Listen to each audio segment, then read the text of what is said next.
7 minutos han pasado la hora 15, continuamos en Asado al Horno, aquí en Latina y en Telemax. Ahí sí estoy escuchando medio. ¿Ahí está bien? Bueno, está bien. Reseña de El Tano. A ver, El Tano es el libro que vienen a presentar Damián y Julián... Ignacio y Julián Maradeo. Lo sacaron hace poco tiempo. ¿Cuánto hace que está el libro ya en la cancha, chicos? Está, buenas tardes, desde el 1 de agosto. Desde el 1 de agosto. Bien.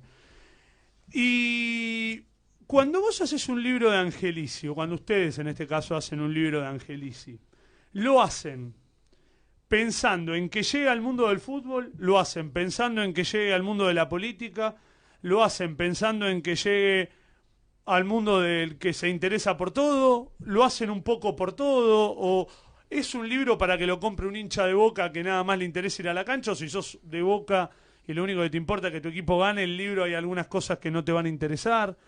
Háganme una breve reseña de lo que es el libro.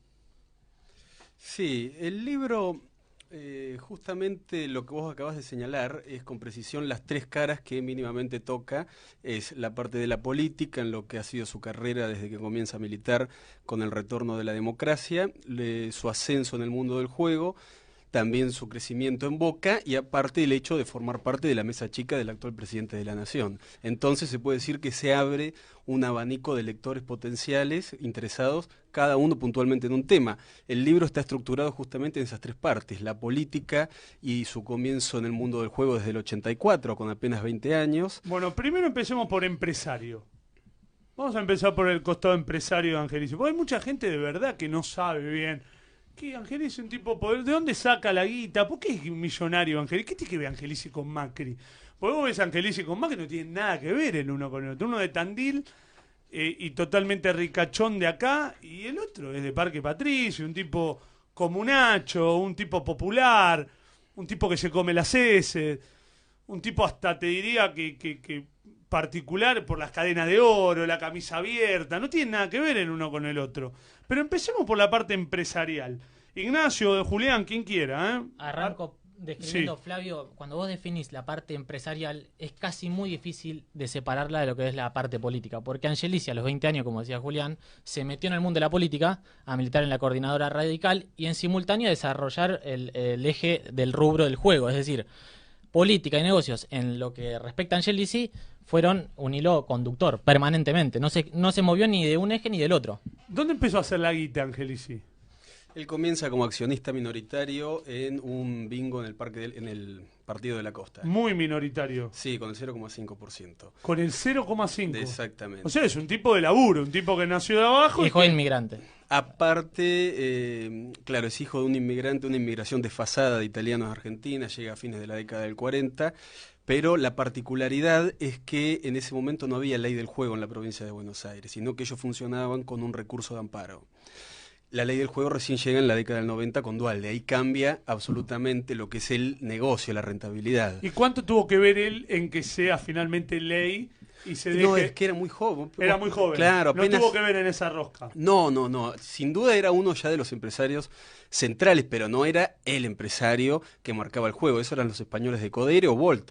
¿Y cómo fue el crecimiento? ¿De 0,5 no sé qué era, un bingo, ¿qué era? Pero exactamente, en los... ¿En San Clemente dónde era? Exactamente, en San Clemente después pasa a Sí. General Rodríguez y él es uno de los visionarios en cuanto a cómo se desarrolla, pero paralelamente hay un desarrollo político. Bueno, entonces ustedes ligan empresario con político, como que va de la mano. Igual todas las cosas en la vida siempre van de la mano, no es que vas construyendo de a una. Una de las particularidades es que charlando con radicales que en ese momento podían ser los referentes de la coordinadora en la ciudad de Buenos Aires o que llegaron a ser incluso intendentes de la ciudad como Facundo Suárez Lastra, que lo conocían quizá por referencia o quizá por tratarlo o por las reuniones de comité en la ciudad y luego que en ese momento ya era empresario del juego. Recién se enteran en la década del 90.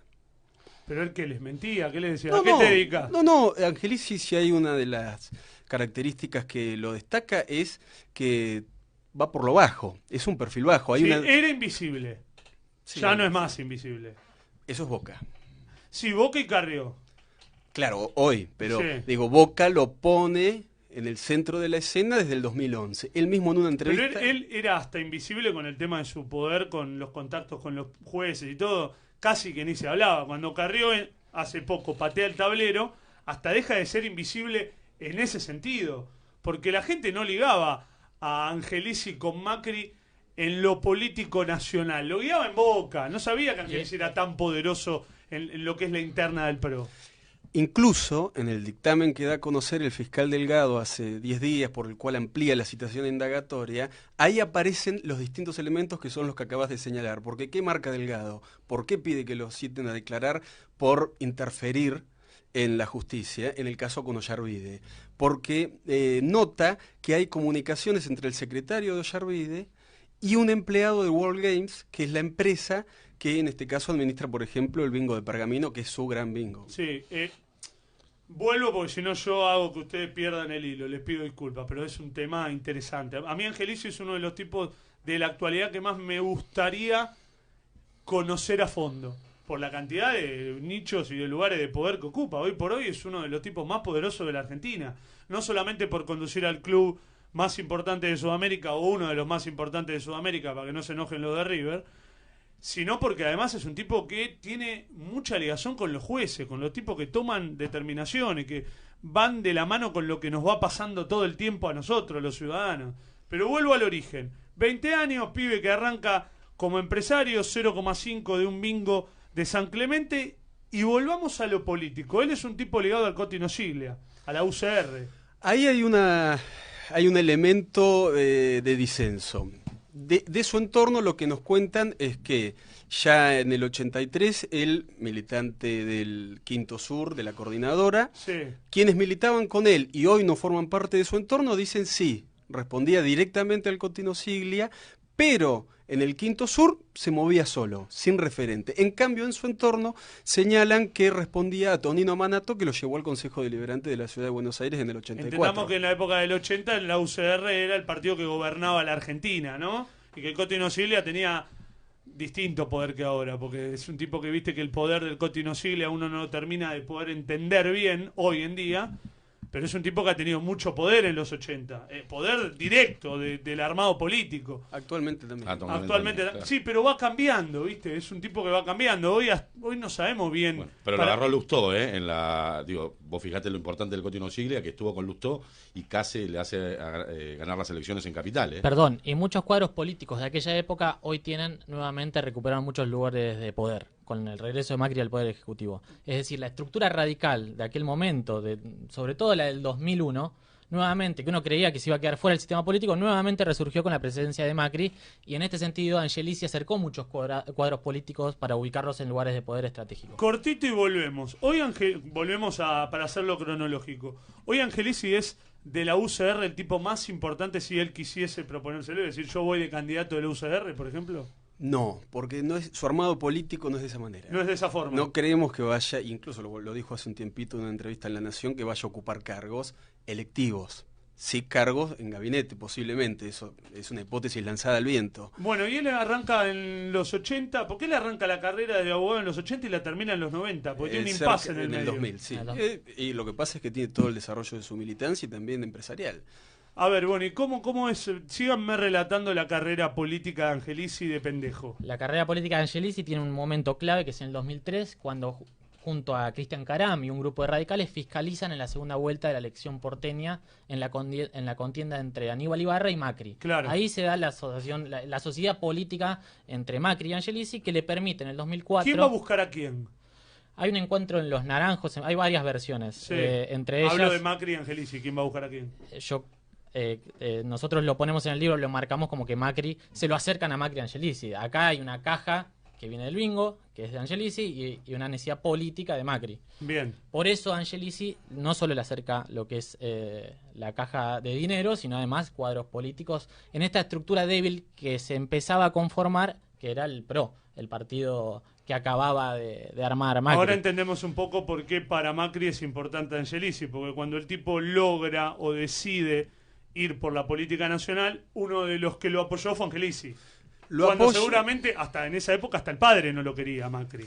Lo apoya y le aporta estructura política. Incluso hay que ver, con el paso del tiempo, Angelici le cede lo que fue su gran plataforma para poder, perdón, Macri le cede a Angelici lo que fue su gran plataforma para poder saltar a la jefatura de gobierno de la ciudad, que es Boca.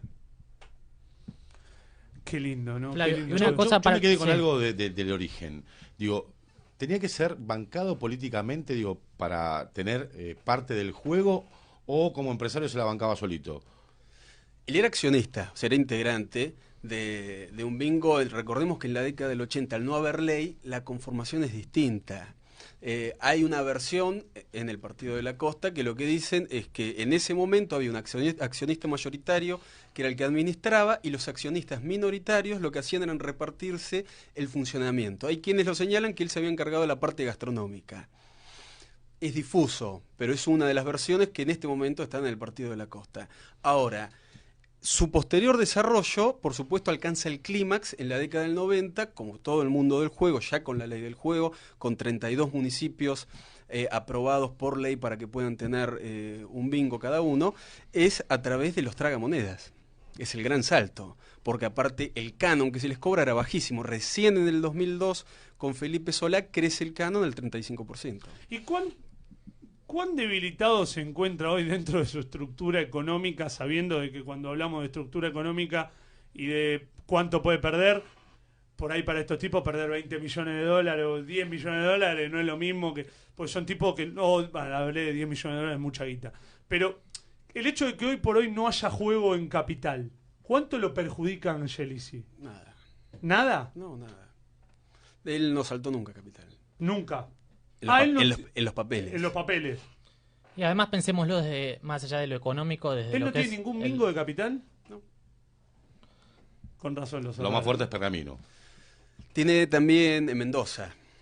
Pergamino es casi su segunda casa. Sí, donde porque tiene su lugar en el mundo, tiene una quinta ahí. Exactamente, pasa las fiestas ahí y demás.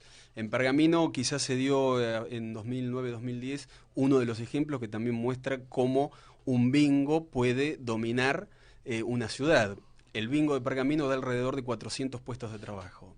En el 2009 el Consejo Deliberante quiso aprobar una tasa por servicios no productivos que la aumentaba de 10.000 a 7.000, a 70.000. En ese momento, el día que se aprobaba la ordenanza, hubo toda una movilización liderada por quien administra ya el bingo, que a su vez también es el presidente de la Peña de Boca. Todos sabemos que las peñas de Boca en el país el año pasado tenían una doble función. Eran peñas de Boca, pero a su vez se convertían en lugares donde se realizaban las campañas, porque la estructura del PLO es magra, la estructura política. Entonces, en ese momento, la manifestación que hubo terminó en una agresión a uno de los concejales. El concejal identifica al agresor, que era alguien que se reconoce que había sido llevado por el bingo, por quien administraba el bingo, que era Daniel Naya. En ese momento van a juicio y un año después, en el medio del juicio, el concejal le estaba pidiendo que por favor identifique con nombre y apellido quién lo lleva. Y la respuesta del victimario fue: prefiero ir en cana y no que me maten. Esto puede ser apenas una metáfora, pero es el peso que tiene un bingo en una ciudad como Pergamino de alrededor de 100.000 personas, que a su vez tiene, con este buen desarrollo que tienen las empresas, me refiero en cuanto a la efectividad, que es la responsabilidad social empresaria, que es invertir en instituciones de la sociedad civil. ¿Cuánto gana un binguero? Para entender, digo, porque la gente dice, a ver, está bien, lo banca y tiene políticamente, lo banca, digo, se necesitan, ¿no? Macri y Angelici, uno por la caja, decían, ¿cuánto gana un tipo que tiene un bingo hoy? Promedio, porque debe haber mayor rentabilidad en algunos que en otros, pero más o menos para tener una idea. No, es muy difícil porque... ¿Cuál es más o menos la fortuna de Angelici? No, para nosotros fue incalculable. Incalculable. Sí, es muy difícil. O sea, es un tipo que puede Porque hacer lo aparte que quiere. Claro. No, además, la fortuna también se calcula no solo del plano económico, sino del político. Porque es la llave para sostener el crecimiento económico. Digo, por eso Sí, la famosa discusión de qué es más importante, si tener poder o tener guita. ¿Sabes qué no me queda muy claro? Y me apoyo en ustedes, lógico. Porque tampoco me queda claro a mí cuando he estudiado sobre Angelici. Los 90 de Angelici. Porque está eso del 2003 que ustedes me relatan, el posicionamiento que genera en el Ibarra versus Macri. Está los 80 cuando él conoce al Coti. Los 90 me queda medio inconcluso de Angelici. Sí, en el entorno de él nos contaron, porque fue imposible charlar con ¿no le Angelici. concedió una nota? No. Mirá vos. En La Nación, en la entrevista hace 10 días, dice que no lo llamamos. En realidad, intentamos comunicarnos con él por la vía oficial y el teléfono personal. Les cuento una intimidad, Sí. porque siento que lo tengo que hacer por si está escuchando él o por si está escuchando algún amigo de él o algún allegado. Yo con Angelici me junté una vez el año pasado y el tipo de toque me concedió la entrevista y me junté y hablé y fue un tipo muy abierto y después seguí hablando por WhatsApp y mirá que yo no soy particularmente quien mejor ha hablado de él, ¿eh? Es más, pienso que ha hecho una gestión en Boca desde lo deportivo muy mala y desde lo social regular. O sea que después, evidentemente, el tipo tiene un montón de cualidades porque por algo ocupa tantos lugares de poder, siendo un tipo de Parque Patricio. Y habiendo nacido con 0,5 de un bingo en San Clemente. No lo no lo subestimo ni mucho menos, pero lo aclaro por las dudas. Yo la vez que sí me quise juntar, me junté. Porque no quiero aclarar por las dudas, porque el tipo por ahí lo está escuchando y no quiero quedar como un ingrato. La vez que me quise juntar, me junté. Y me escuchó y me entendió el por qué yo pensaba que muchas cosas de las que hacía no estaban bien en Boca. Lo aclaro y sigamos con la nota. Por lo que acabas de señalar, nosotros intentamos siempre sintetizarlo bajo la idea de que justamente es un manual de poder. Porque alguien que es hijo de un mecánico que trabajaba en una concesionaria de la Ford de Alberto J. Armando, que llega sin un capital económico propio, ni tampoco un capital político, sino que todo lo va construyendo a lo largo del tiempo y llega al lugar donde está hoy. Bueno, como mínimo hay que prestarle atención. Y los 90 volvamos. Sí. En los 90 es más que nada un desarrollo empresarial, aunque por supuesto sigue militando. Dos aspectos. Época mala para el radicalismo, los 90. Hasta el 95. Cuando Sí, bueno. empieza a perfilarse la alianza, Sí. él estaba detrás de Terraño, apoyaba a Terraño formando parte de la agrupación que lideraba Juan Carlos Farisano. Esto lo relata muy bien Claudio Niño, actual legislador en la ciudad de Buenos Aires. Y a su vez es interesante ver, por esto que vos marcaste, previo al 2003, que varios de los que formaron parte del grupo Sushi, que acompañaron a Fernando de la Rúa, son los que terminan hoy siendo parte del entorno de Angelici. O sea, que es el que consigue tener la estructura para contenerlos. Y vamos, Darío Richarte. Hoy vicepresidente de Sí, Boca. quedarse con los que podrían haber quedado como muertos políticos después de lo que pasó. Esa fue su mayor virtud. Hernán Lombardi, Lautaro García Batallán, son radicales de la década del 80 como él, que están contenidos en el entorno de Angelici, a pesar de que sí, cada uno vamos puede a algo de peso Boca. propio. Vamos a algo de Boca. Hoy en Boca, ¿él armó una comisión directiva verdaderamente política? Porque los de Boca lo que dicen es, hablen de que Angelici armó una comisión directiva donde son todos políticos, donde no son tipo del club.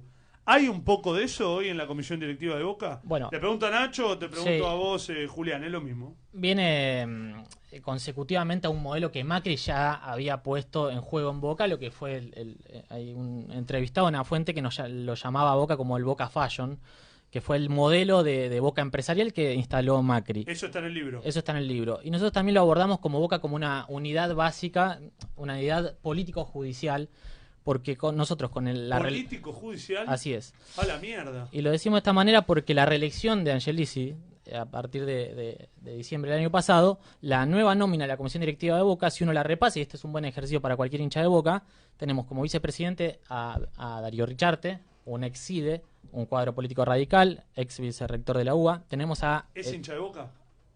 Es hincha de Boca. Sí, por las dudas, no agreguémoslo. Porque... Enzo Pagani, hoy presidente del Consejo de la Magistratura, también desde el área de Boca Social. El flamante ministro de Seguridad de Justicia de la Provincia de Buenos Aires, Gustavo Ferrari, también figura en la nómina de Boca. Ustedes habían mencionado a Nosiglia, está Hipólito en la Comisión Directiva de Boca. Entonces, la presencia de la política en Boca fue histórica. Esto no se lo podemos solamente marcar en Angelici. Sin embargo, los actores de poder que hoy hay en Boca también se extienden al foro judicial. Ahora, pero ¿por qué el tipo...? Porque siempre hay que preguntar por qué. ¿Por qué el tipo tiene esa necesidad de nuclear en Boca a todos estos tipos que verdaderamente uno los conoce? Y no es por desprestigiar a Boca, ser comisión directiva de Boca a ellos no les mueve la aguja, porque, vamos a ser sinceros, ser comisión directiva de Boca para todos estos tipos es hasta un hobby. No es como para cualquier bostero de ley que haga política, qué orgullo ser comisión directiva. Es un nicho más de poder. ¿Por qué los nuclea ahí en Boca? ¿Qué es lo que está buscando el tipo? Porque ese es un temazo, porque ¿por qué hace eso? Sí, pues, verdaderamente para estos tipos ser comisión directiva de Boca no mueve la aguja de sus vidas. Pero Angelici era un empresario del sector del vinco muy importante y sin embargo, y además se manejaba por las sombras, y sin embargo eligió a Boca y necesitaba a Boca para adquirir popularidad porque además es un círculo vicioso el poder. De la misma manera que hay muchos actores políticos que también utilizan a Boca para esa carrera política o económica. Creo que en función de eso también ubica a estos actores de poder en el club. Después de las noticias, ¿se pueden quedar 10 minutitos después de las noticias, muchachos? Sí, claro. Me disculpan. Quiero que hagamos un resumen. No sé, bueno, anotemos pata empresarial, pata política y qué pata me estaría faltando. Ayúdenme. Judicial. Pues sí, obvio. Quiero que hagamos un resumen de cómo está Angelici hoy en su cuestión empresarial, cómo está en su cuestión política y cómo está en su cuestión de este título que le puso Carrió a nivel popular, pero que ya los que lo investigábamos un poco, los que estábamos ávidos de saber de Angelici lo sabíamos, de el operador de este gobierno, o el operador en la justicia, o el operador de los jueces, o el Moyano de Macri, o como ustedes quieran decirle, que es Angelici. Tanda, noticias y volvemos, dale. 11 23 22 91 89. El WhatsApp de Radio Latina. Eduardo Serenellini en Radio Latina. José Luis Espert está en línea. Bueno, contame cuál es tu percepción en relación al próximo año 2017 y los números que se están viendo hoy, presupuesto de un lado y hombres de negocio por otro, ¿no? A ver, como concepto, antes de ponerle el número, te diría que sin duda el año que viene vamos a crecer algo y que la inflación va a ser sustancialmente más baja que la de este año. El número del presupuesto tiene 3,5% de crecimiento y 17% de inflación punta a punta, o sea, fin 2017 contra fin 2016. Te diría 3,5% de crecimiento me parece un número razonable que puede ocurrir tranquilamente. El locutorio, de lunes a viernes desde las 12 del mediodía en Radio Latina. En San Martín buscamos médicos pediatras y neonatólogos.